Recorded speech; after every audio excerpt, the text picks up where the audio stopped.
Hello friends, welcome back to my channel. Friends, सबसे पहले तो हम ये कहना चाहते हैं कि जो यूपी बोर्ड क्लास 12 के जो बच्चे हैं वो अपनी प्रिपरेशन जारी रखें, क्योंकि एक बार क्लास 10 की परीक्षा तो कैंसिल हो सकती है। क्लास 10 का एग्ज़ाम हो सकता है कि कैंसिल हो जाए, लेकिन क्लास 12 का जो एग्ज़ाम है उसको कैंसिल होने का कोई चांस ही नहीं है। हो सकता है एग्ज़ाम में लेट हो थोड़ा, अगर मई लास्ट में नहीं तो जून में एग्ज़ाम होगा, लेकिन एग्ज़ाम होगा। तो आप लोग अपनी तैयारी को जारी रखिए।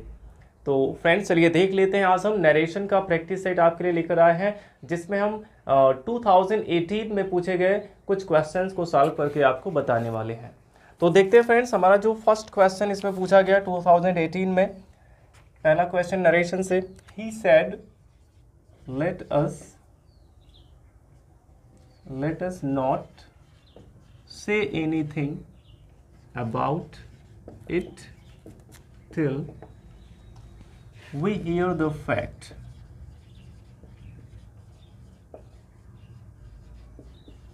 तो ये आपका क्वेश्चन है, इसमें लेट अस का यूज किया गया है।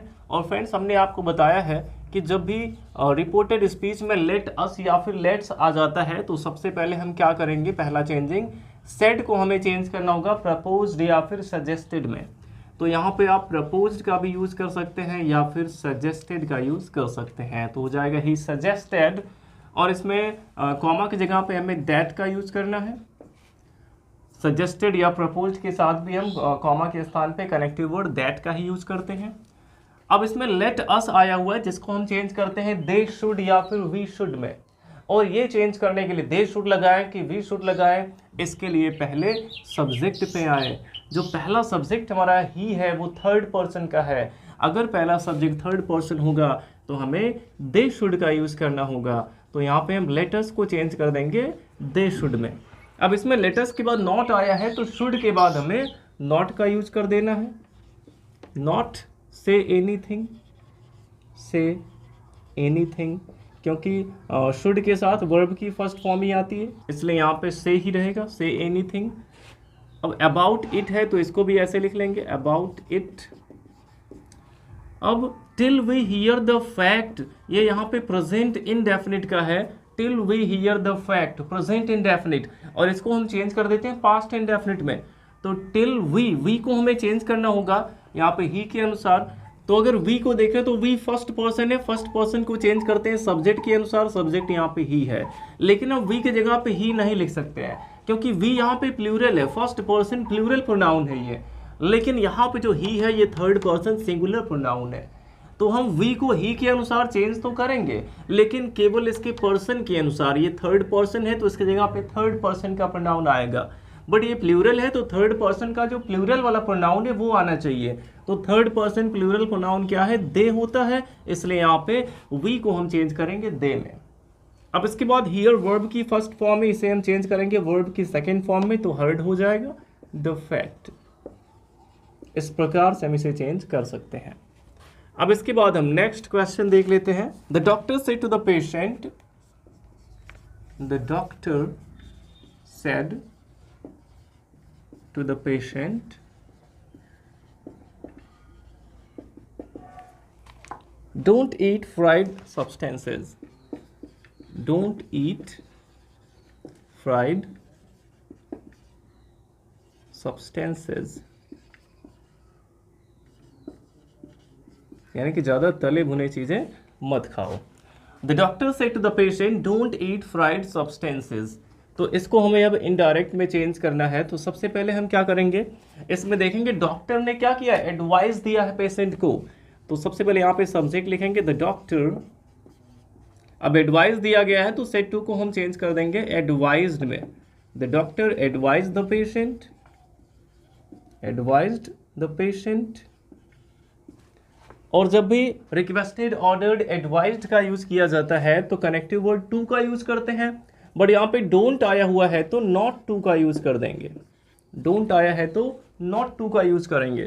तो not to eat fried substances, fried substances. इस प्रकार से आप इसे इनडायरेक्ट में चेंज कर सकते हैं। अब अगर हम देखें तो ये डोंट से स्टार्ट है, और अगर reported speech don't say start होता है तो आपको ये भी नहीं सोचना है कि इसमें रिक्वेस्ट है, ऑर्डर है या एडवाइस है, सीधे यहाँ पे आप फॉरबिड का भी यूज कर सकते हैं। तो इसको ऐसे भी बना सकते थे कि the doctor forbid the patient to eat fried substances. Difference ये है, जब हम फॉरबिड लगाएंगे तो नॉट का यूज यहाँ पे नहीं होगा, फॉरबिड के साथ केवल टू का यूज करेंगे, और अगर रिक्वेस्टेड, ऑर्डर्ड, एडवाइस लगाते हैं तो उसके साथ नॉट टू लगाना पड़ेगा डोंट आने पर। तो ये दो तरीके से इसको हम बना सकते हैं। अब देखिए तीसरा जो इसमें पूछा गया है, तीसरा क्वेश्चन है the tailor said to the customer, the tailor said to the customer, the tailor said to the customer, are you in urgent need of your suit? Are you in urgent need of your suit? ये Taylor ने किससे कहा? Customer से कहा। और इसके बाद फिर वो कहता है कि are you ready to pay me extra charges? Are you ready to pay मी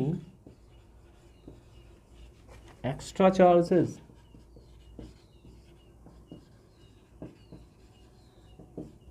तो इस तरह से अगर देखा जाए तो इसमें दो दो सेंटेंसेस आए हुए हैं और दोनों ही इंटेरोगेटिव के हैं।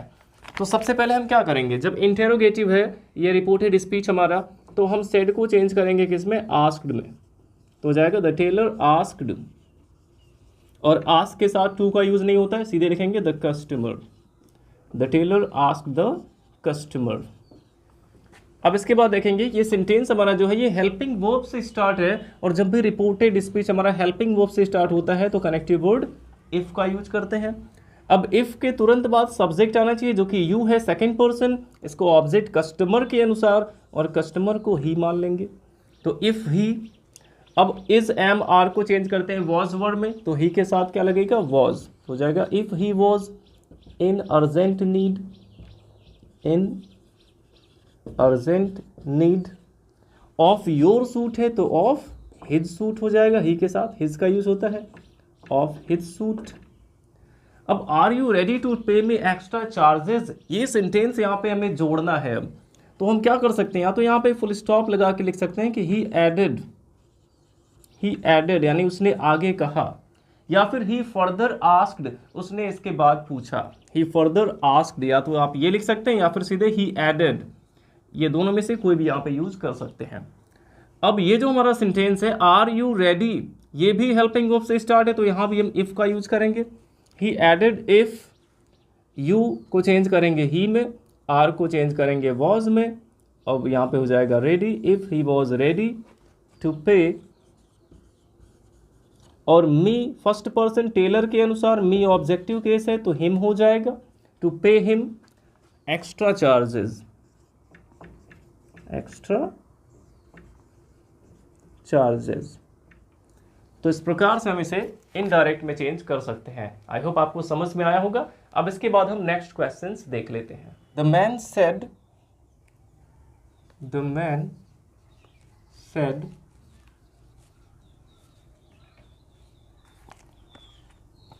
alas what a fool I have been, alas what a fool I have been। तो इसमें अगर देखा जाए तो इसमें दुख प्रकट किया गया है, alas what a fool I have been। तो ये एक एक्सक्लामेटरी सेंटेंस है, और जब भी दुख प्रकट किया जाता है तो हम सेड को किस में चेंज करते हैं? सेड को चेंज करते हैं एक्सक्लेम्ड विद सॉरो में। तो हो जाएगा the man exclaimed with sorrow, या फिर एक्सक्लेम्ड विद ग्रीफ भी लिख सकते हैं। The man exclaimed with grief. अब यहाँ पे कॉमा की जगह पे हम सीधे दैट का यूज करेंगे। अब आई, दैट के बाद सब्जेक्ट होना चाहिए, सब्जेक्ट आई है, चेंज करेंगे मैन के अनुसार, तो यहाँ पे ही हो जाएगा। और हैव बीन को हम लोग चेंज कर देते हैं हैड बीन में, हो जाएगा आई हैड बीन। अब फूल क्या है? एक नाउन है, तो इसके पहले हम ग्रेट का यूज करेंगे, हो जाएगा अ ग्रेट फूल। इसमें हम वेरी का यूज नहीं कर सकते। हमने आपको बताया था कि जब कोई एडजेक्टिव होगा तो उसके पहले वेरी लगाएंगे, और अगर कोई नाउन होगा तो उसके पहले हम गुड, नाइस या ग्रेट का यूज़ कर सकते हैं। तो यहाँ पे हम ग्रेट का यूज़ करेंगे। The man explain with grief that he had been a great fool. अब इसके बाद नेक्स्ट क्वेश्चन हमारा है ही सैड, ये है हमारा चौथा क्वेश्चन और ये पांचवा। He said goodbye my friends, goodbye my friends. अब इस सेंटेंस में हम देखें रिपोर्टेड स्पीच में गुड बाय आया हुआ है, तो जब भी रिपोर्टेड स्पीच में गुड बाय या फिर गुड नाइट आता है तो हम सेड को चेंज कर देते हैं बेड में, तो यहाँ पे हो जाएगा ही बेड। और ऑब्जेक्ट इसमें यहाँ पे दिया गया, उसने किससे गुड बाय कहा, अपने फ्रेंड से कहा।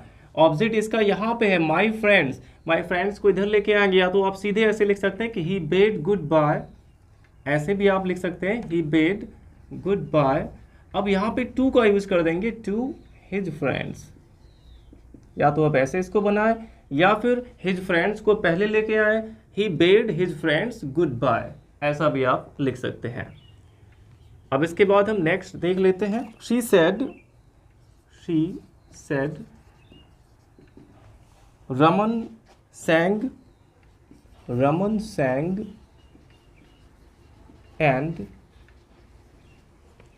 sang and Dinesh danced in the function. Dinesh danced in the function.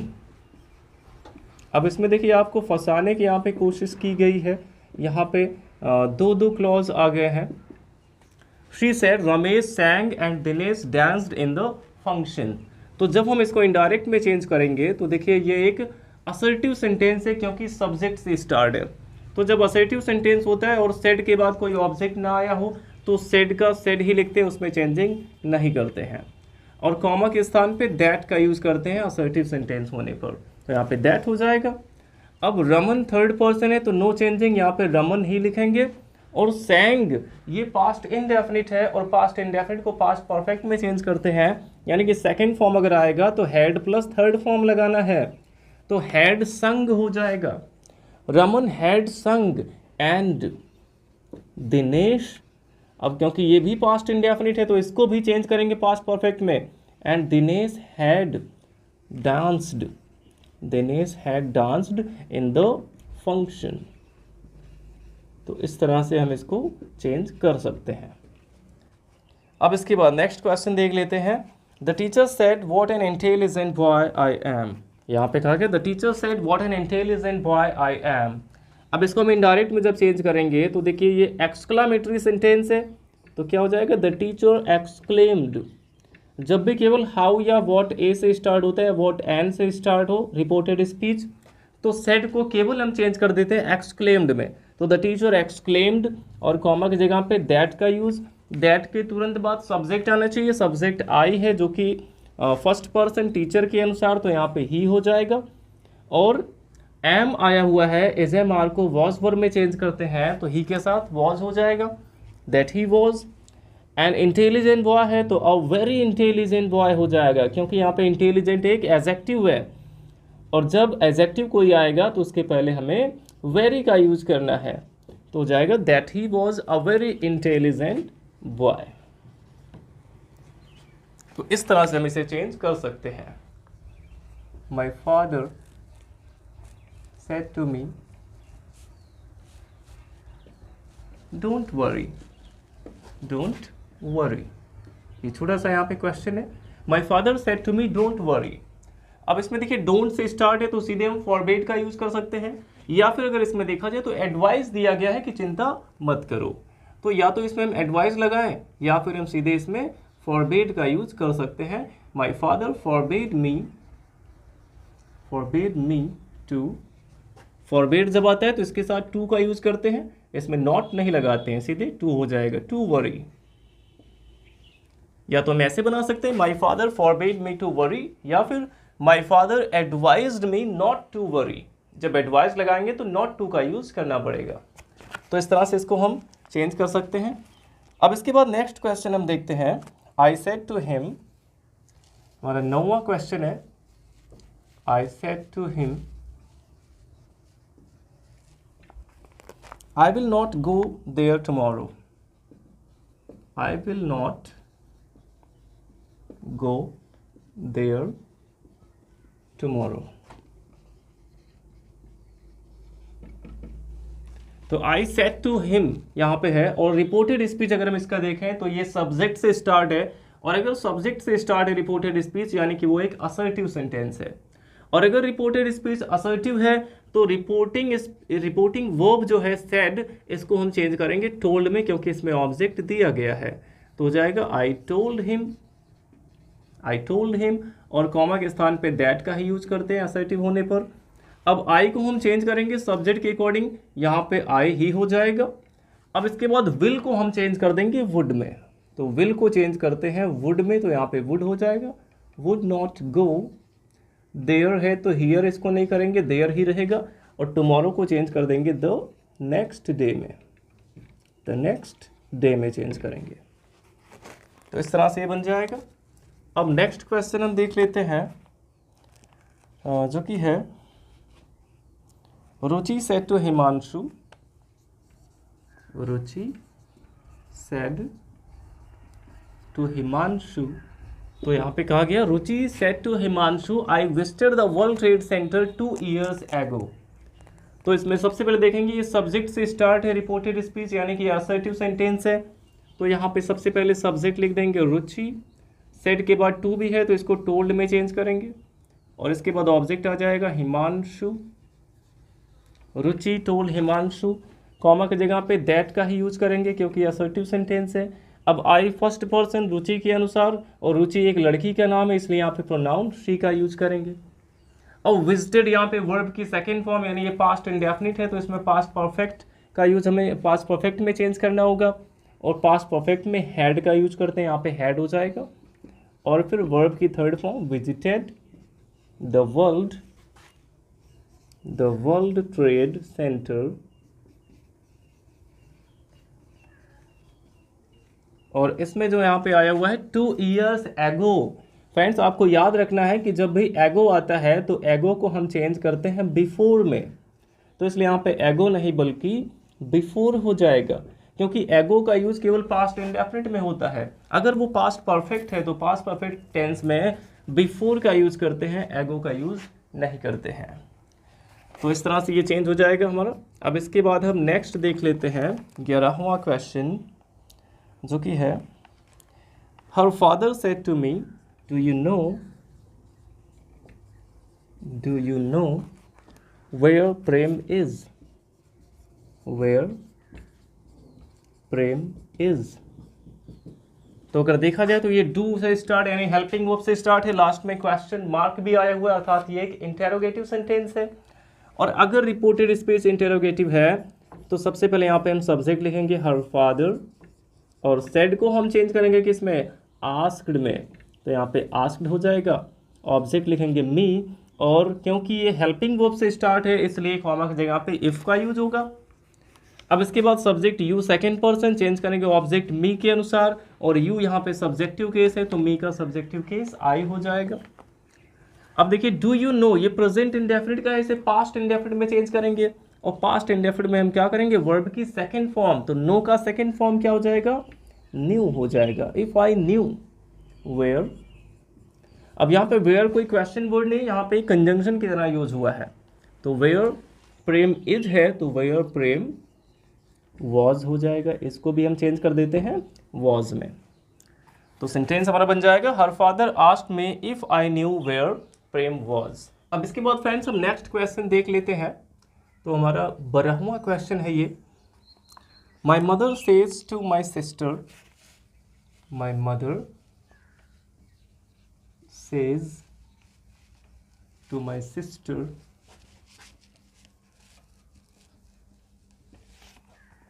I did it myself, I did it myself। अब देखिए फ्रेंड्स इसका रिपोर्टेड स्पीच अगर हम देखें तो इसमें ये सब्जेक्ट से स्टार्ट है, ये एक असर्टिव सेंटेंस है, और रिपोर्टिंग स्पीच अगर हम देखते हैं तो इसमें सेज आया हुआ है, यानी कि से का फिफ्थ फॉर्म है, सिंगुलर फॉर्म है, अर्थात ये जो हमारा रिपोर्टिंग स्पीच है ये प्रेजेंट इंडेफिनिट टेंस का है। और जब भी रिपोर्टिंग स्पीच प्रेजेंट या फ्यूचर टेंस का होता है तो रिपोर्टेड स्पीच का टेंस नहीं बदलता है। तो आप रिपोर्टिंग स्पीच के टेंस पे भी ध्यान देंगे। यहाँ पे रिपोर्टिंग स्पीच हमारा प्रेजेंट में है तो क्या करेंगे, सबसे पहले सब्जेक्ट लिखेंगे माई मदर। अब सेज टू भी है तो इसको चेंज करेंगे टेल्स में, my mother tells my sister. Tell के साथ भी टू का यूज नहीं होता तो हो जाएगा माई सिस्टर। अब कॉमा के स्थान पे हमें दैट का यूज तो करना ही है क्योंकि असर्टिव सेंटेंस है तो कनेक्टिव वर्ड दैट लगेगा। और इसके प्रोनाउन में भी चेंजिंग किया जाता है, केवल टेंस नहीं बदलेगा। यहाँ पे आई फर्स्ट पर्सन चेंज करेंगे मदर के अनुसार तो यहाँ पे शी हो जाएगा। और डिड इट यहाँ पे कोई चेंजिंग नहीं होगा, ये पास्ट इंडेफिनिट है, पास्ट इंडेफिनिट में ही रहेगा क्योंकि रिपोर्टिंग स्पीच इसका प्रेजेंट में है। अब माई सेल्फ को चेंज करेंगे, माई फर्स्ट पर्सन है तो हो जाएगा मदर के अनुसार हर सेल्फ। तो इसका इनडायरेक्ट बन गया कि माई mother tells my sister that she did it her self. इस प्रकार से चेंजिंग करेंगे। अब नेक्स्ट क्वेश्चन देख लेते हैं जो हमारा 13वां क्वेश्चन है। Where do you live ask the stranger. सबसे पहले यहाँ पे डबल इन्वर्टेड कॉमा के अंदर पूछा गया कि वेयर डू यू लिव, यानी कि इसमें रिपोर्टेड स्पीच को पहले लिख दिया गया है और इसके बाद है asked the stranger, asked the stranger यानी कि अजनबी ने पूछा वेयर डू यू लिव, आप कहाँ रहते हो। तो देखिए इसमें रिपोर्टेड स्पीच पहले आ गया, रिपोर्टिंग स्पीच को बाद में लिखा गया है। लेकिन जब इसको हम इनडायरेक्ट में चेंज करेंगे तो हमें पहले रिपोर्टिंग स्पीच ही लिखना होगा और रिपोर्टिंग स्पीच में सबसे पहले सब्जेक्ट होना चाहिए और इसमें सब्जेक्ट क्या है, द स्ट्रेंजर। तो सबसे पहले यहाँ पे हम लिखेंगे द स्ट्रेंजर। ये केवल आपको कंफ्यूज करने के लिए ऐसा क्वेश्चन दिया जाता है, लेकिन जब इसको इनडायरेक्ट में चेंज करेंगे तो रिपोर्टिंग स्पीच ही पहले आएगा और इसमें पहले सब्जेक्ट होना चाहिए तो हो जाएगा द स्ट्रेंजर और इसमें आस्क्ड तो लगेगा ही क्योंकि जो रिपोर्टेड स्पीच है वो इंटरोगेटिव है। अब इसके बाद वेयर यहाँ पे क्वेश्चन वर्ड है तो यही क्वेश्चन वर्ड यहाँ पे लिख दिया जाएगा वेयर। अब यू को हम चेंज करेंगे ऑब्जेक्ट के अनुसार और ऑब्जेक्ट इसमें दिया ही नहीं है। अगर ऑब्जेक्ट नहीं है तो यहाँ पे हम कोई भी एक ऑब्जेक्ट मान सकते हैं फर्स्ट या थर्ड पर्सन का, चाहे यहाँ पे हम आई को मान सकते हैं और चाहे ही को मान सकते हैं। यहाँ पे मैंने आई मान लिया। अब इसके बाद ये प्रेजेंट इंडेफिनिट का है, इसे चेंज करेंगे पास्ट इंडेफिनिट में तो वर्ब की सेकेंड फॉर्म लिव्ड हो जाएगी। The stranger asked where I lived, इस प्रकार से ये बन जाएगा। आप चाहे तो यहाँ पे ही का भी यूज कर सकते हैं, फर्स्ट या थर्ड पर्सन का कोई भी प्रोनाउन मान सकते हैं। अब इसके बाद देखते हैं हमारा लास्ट क्वेश्चन आज के लिए जो हमारा 14वां क्वेश्चन है। The principal said